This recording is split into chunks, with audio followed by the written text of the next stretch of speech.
ilang mga kaanib po sa Iglesia ni Cristo at sa atin hong mga kababayan.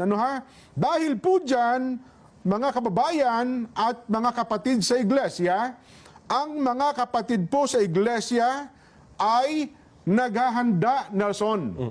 Ulitin ko po ang mga kapatid po sa Iglesia ay naghahanda na magsagawa po ng rally.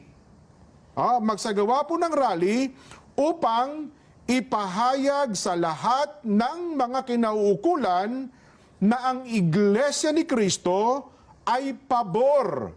Pabor po sa opinyon ng Pangulong Bongbong Marcos na hindi sumang-ayon sa isinusulong ng ilang sektor na impeachment.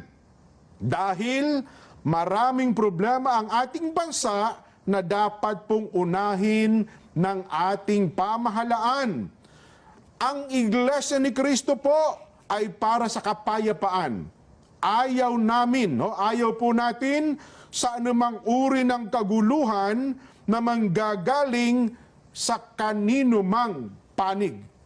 Ngayon pa lamang po, mga kababayan, ay nag-uorganisa na po ang mga lokal sa buong iglesia para magkaroon ng mga malalaking pagtitipon. Nelson, para ipakita po at ipahayag, ito pong binabanggit namin na pabor kami sa opinyon ng Pangulong Bongbong Marcos na no to impeachment. Dahil ang daming ang problema ng bansa, hindi ba? Ang dapat po nating unahin